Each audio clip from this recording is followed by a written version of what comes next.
Paris pour cette deuxième journée. Aujourd'hui, en entrevue, j'ai la chance d'avoir Didier, un des pionniers de la communauté Android. Didier, est-ce que tu peux te présenter parce que tout le monde ne te connaît pas ou ne te connaît plus peut-être?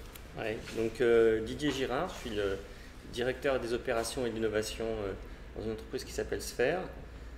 J'ai commencé à coder en Android en 2008 en fait et j'ai shippé ma première application, c'était début 2009.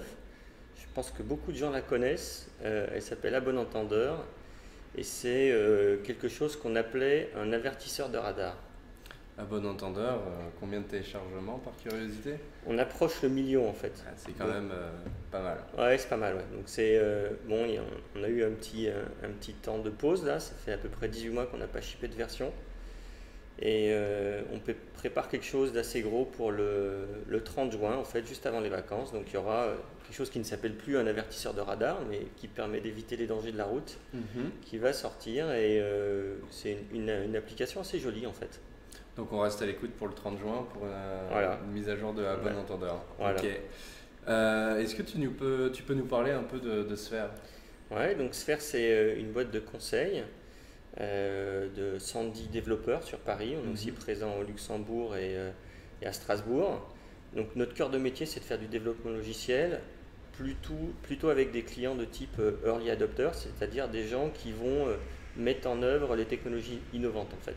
Ok. Donc c'est un peu cette population-là, c'est pour ça qu'on s'est intéressé très tôt à Android, à la plateforme.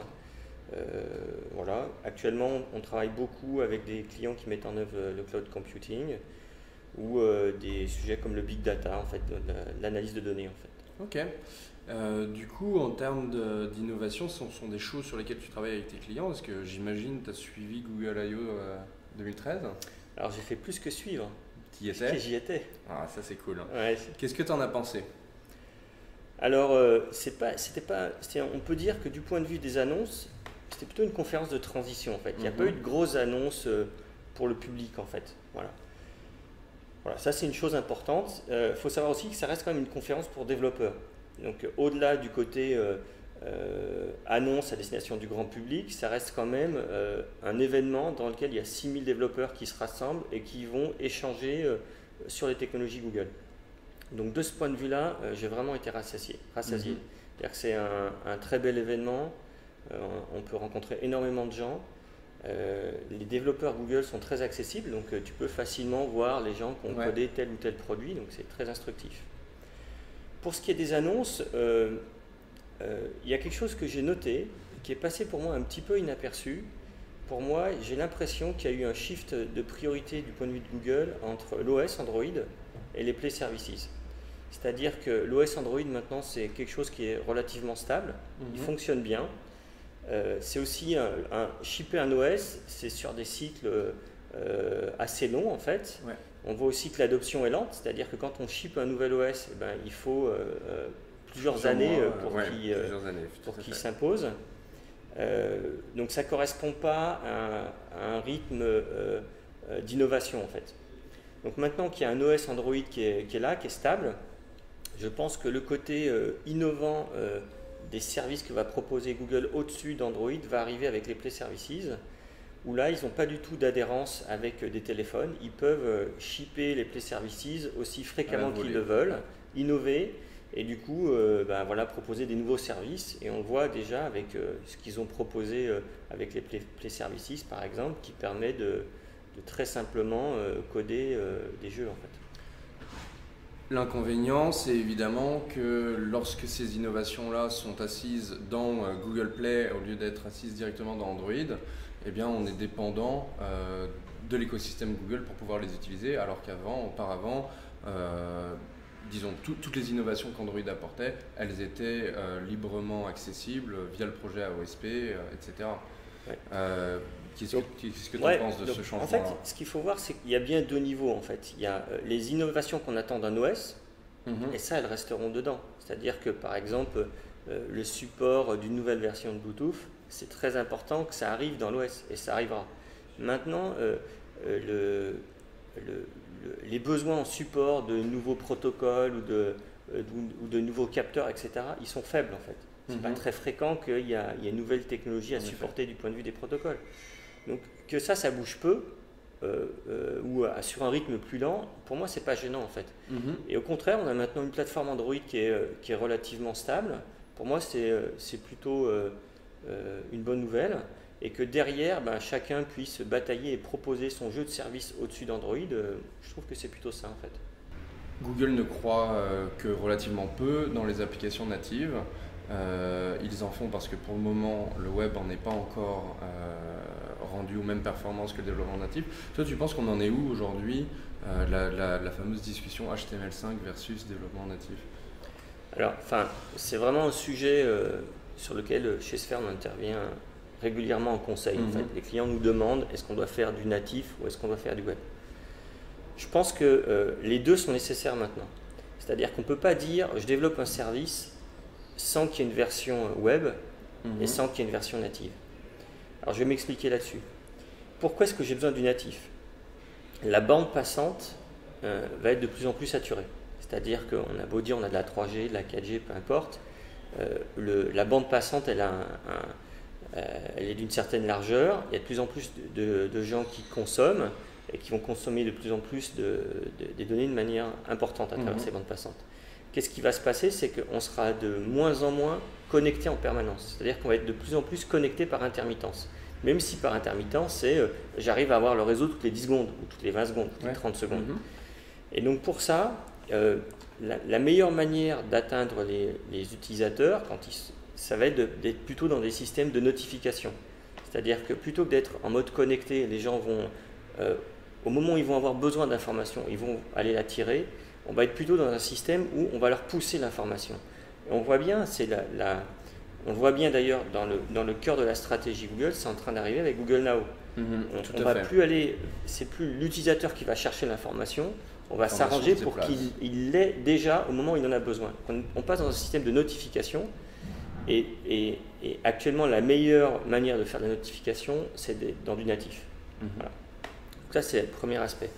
Deuxième aspect, pourquoi est-ce qu'on a besoin de web? C'est que quand je tweete, quand je fais un post, je ne sais pas si on dit un post sur Facebook, quand je fais un post sur Google+, des choses comme ça, et que je vais faire référence à de l'information ou à de la donnée, je vais mettre un lien.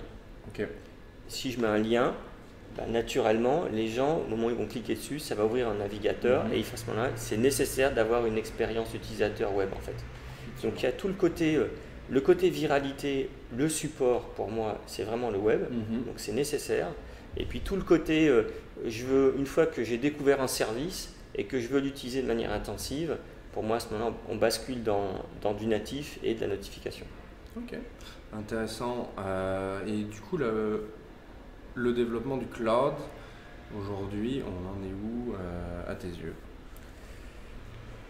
Donc, déjà, je peux parler de ma propre expérience. Donc, quand j'ai sorti à bon entendeur en 2009, je voulais apprendre deux choses. Je voulais apprendre le développement sur Android et je voulais apprendre le développement cloud. Je n'aurais jamais pu faire à bon entendeur, donc un service qui a atteint des milliers d'utilisateurs simultanés. J'aurais jamais pu rendre ce service gratuit si j'avais pas eu derrière des backends de type cloud. Voilà. Par exemple, un jour comme un week-end de Toussaint, un retour de week-end de Toussaint, sur les serveurs, j'ai plus de 200 requêtes par seconde. C'est des volumes extrêmement importants. Oui, si tu devais avoir l'infrastructure chez toi... C'est impossible. Et en plus de dimensionner l'infrastructure pour ce type de pic de charge, c'est impossible en fait. Donc je pense que là on est dans une conférence de gens qui font de la mobilité. Je pense que la plateforme cloud, c'est vraiment la meilleure plateforme pour faire des back-ends d'applications mobiles. Elle sert vraiment à ça parce que quand on fait du mobile, à un moment donné, on veut atteindre la viralité. On ne sait pas si on va l'obtenir, mais si on l'obtient, il faut pouvoir encaisser la charge. Donc dans ce cadre-là, avoir un back-end de type cloud, c'est vraiment très important en fait. Donc justement à Google I.O., moi j'avais mon expérience avec un bon entendeur et j'ai rencontré aussi des gens, c'est des petits Français, c'est un terme affectif on va dire, qui sont à New York et qui ont créé un service qui s'appelle SongPop. Je ne sais pas si vous connaissez. Ça me dit rien. Mais... C'est un outil qui permet de faire des compétitions pour découvrir une chanson en fait. D'accord, ok. Et c'est extrêmement populaire. Ils ont eu enfin des millions de téléchargements aux US. Et les back-ends, c'est du cloud en fait, et du cloud de Google. Donc là, je parle du cloud en général. Il faut faire du cloud quand on fait du mobile. Enfin, pour moi, c'est vraiment le complément de la mobilité. Après, quel cloud choisir? Je pense que pour des gens qui codent sur la plateforme Android et donc qui font du Java, naturellement, de faire son back-end en Java, ça paraît... c'est ce qui coûte le moins en termes d'apprentissage. De cerveau. Voilà.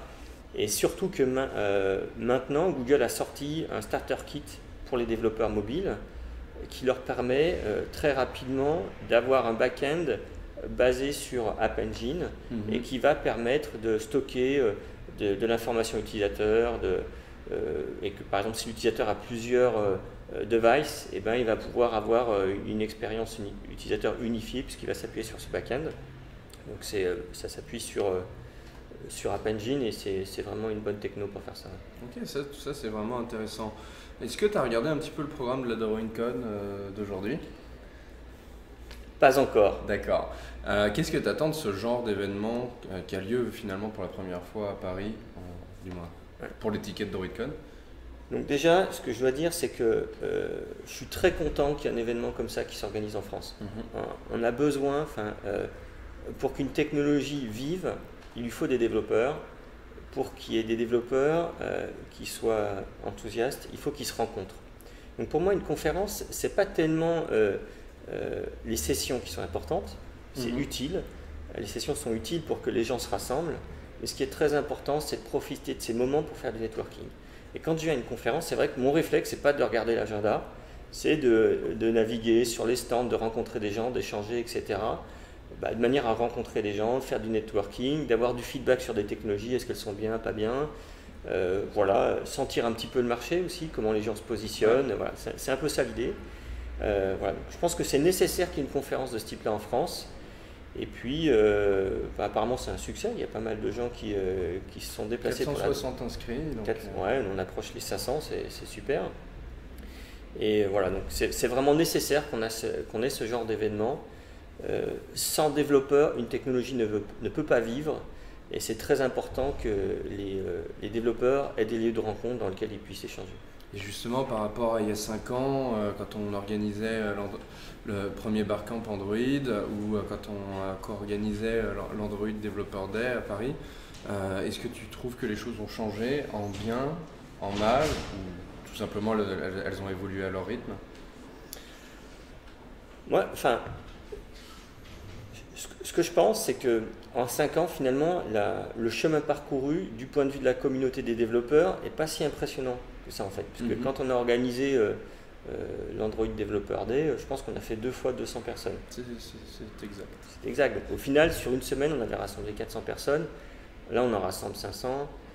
Voilà. Je pense qu'il y a eu un trou d'air. Voilà. Et voilà, c'est comme ça. Les gens ont bougé, les centres d'intérêt ont changé. Peut-être qu'aussi, ça a démarré peut-être trop vite. C'est-à-dire que le développement sur Android, ça fait fantasmer énormément de gens. Les gens se sont dit, voilà, on va faire des choses, etc. Puis au final, il n'y avait pas de marché en fait. On avait des gens qui avaient envie de faire l'Android et ils ne trouvaient pas de débouchés. Okay. Donc le clapet est un petit peu retombé. Je pense que cette conférence permet de redonner un petit peu d'énergie, un petit peu de souffle. Faut savoir qu'en France, on a des pointures en développement Android. On a vraiment des gens qui sont extrêmement forts. Il y en a déjà d'ailleurs beaucoup qui se retrouvent chez Google. Dans les équipes Google, il y a beaucoup de Français qui ont démarré en France. Je pense qu'on a de la chance d'avoir tous ces très bons développeurs. Et ce qu'il va falloir maintenant, c'est entretenir ça. Il ne faut pas se dire on a un événement dans l'année. Il faut se dire voilà, on essaye d'entretenir ça. Je pense que vous, Frandroid, vous avez une grosse responsabilité. Vous êtes le média qui est le plus visible. Donc c'est vrai que vous avez très bien réussi sur le côté grand public. En fait, là, je pense que vous êtes le média de référence Android en France, mais plutôt grand public. Et peut-être que vous aussi, vous devez vous dire, mais comment est-ce qu'on fait pour